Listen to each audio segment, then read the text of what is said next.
অহা 14 আৰু 15 ডিচেম্বৰ অৰ্থাৎ অহাকালি আৰু পৰহিলৈ শ্বহীদ সাংবাদিক দীপক স্বৰ্গীয়াৰী সোঁৱৰণী প্ৰাইজ মানি টেনিছ টুৰ্ণামেণ্ট আমি অনুষ্ঠান অনুষ্ঠিত কৰিছোঁ আৰু এই টুৰ্ণামেণ্টখন ভাৰতীয় জনতা যুৱ মৰ্চা তামোলপুৰ জিলা আৰু গুৰেশ্বৰ প্ৰেছ এছ'চিয়েশ্যনৰ উদ্যোগত হ'ব।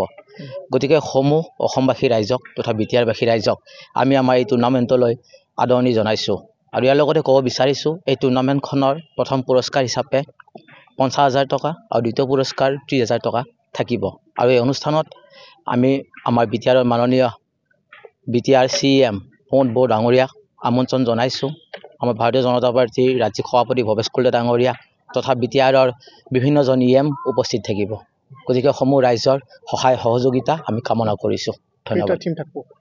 ইয়াত এতিয়ালৈকে আমালৈ অহা লিষ্ট মতে প্ৰায় 40টা দলে আমাৰ লগত যোগাযোগ কৰিছে আৰু অসমৰ বিভিন্ন প্ৰান্তৰ পৰা লখিমপুৰৰ পৰা ধেমাজিৰ পৰা গুৱাহাটীৰ পৰা আৰু বিটিআৰৰ 4খন জিলাৰ পৰাও দলে আমাৰ ইয়াত অংশগ্ৰহণ কৰিব।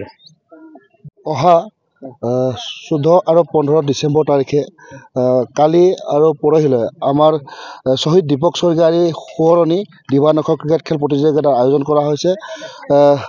তামোলপুৰ জিলা যুৱ মৰ্চা লগতে গুৰেশ্বৰ প্ৰেছ এছ'চিয়েশ্যনৰ যৌথ উদ্যোগত এই প্ৰতিযোগিতাখনি অনুষ্ঠিত হ'বলৈ গৈ আছে। পোনপ্ৰথমতে আপোনাক ক'বলৈ বিচাৰোঁ যে শ্বহীদ দীপক স্বৰ্গীয়াৰী সোঁৱৰণী এইটো কাৰণে কিয়নো গুৰেশ্বৰ প্ৰথমগৰাকী শ্বহীদ সাংবাদিক দীপক স্বৰ্গীয়াৰী তেওঁক 1995ত অচিনাক্ত দুৰ্বৃত্তই তেওঁক গুলীয়াই হত্যা কৰা হৈছিল আৰু আজিলৈকে কিন্তু আমি ন্যায় নাপালোঁ। গতিকে এই খেলখনৰ জৰিয়তে আমি ন্যায় বিচাৰিছোঁ আৰু শ্বহীদ পৰিয়ালটো যে ন্যায় পাওক আৰু সেই শ্বহীদ পৰিয়ালটোক যাতে BTC গভৰ্ণমেণ্টে কিবা এটা সুবিধা দিয়ে এইটো মই দাবী জনাইছোঁ আৰু এই যোগেদি আমাৰ যি শ্বহীদ দীপক স্বৰ্গীয়াৰী সোঁৱৰণী খেল অনুষ্ঠিত কৰিবলৈ গৈ আছোঁ ডে নাইট। গতিকে সকলো ৰাইজলৈ অনুৰোধ আপোনালোকে আহক, খেল উপভোগ কৰক। লগতে যিকোনো টীমে আমাক খেলিম বুলি ভাবিছে তেওঁলোকক অহাকালি অৰ্থাৎ শনিবাৰে আমি আহিবলৈ অনুৰোধ কৰি আছোঁ 14 তাৰিখ, কাৰণ 15 তাৰিখে আমি কোনো ধৰণৰ নতুন টীম নলওঁ। গতিকে আপোনালোকে কালি আহক, 14 তাৰিখে আহক। কাইলৈ আৰু পৰহিলৈ ডে নাইট আমি ক্ৰিকেট টুৰ্ণামেণ্ট চলিব আৰু এই টুৰ্ণামেণ্টত প্ৰথম পুৰস্কাৰ হ'ব 50,000 টকা আৰু ছেকেণ্ড পুৰস্কাৰ 30,000 টকা, লগতে মেন অফ দ্য মেচ আৰু মেন অফ দ্য চিৰিজ থাকিব।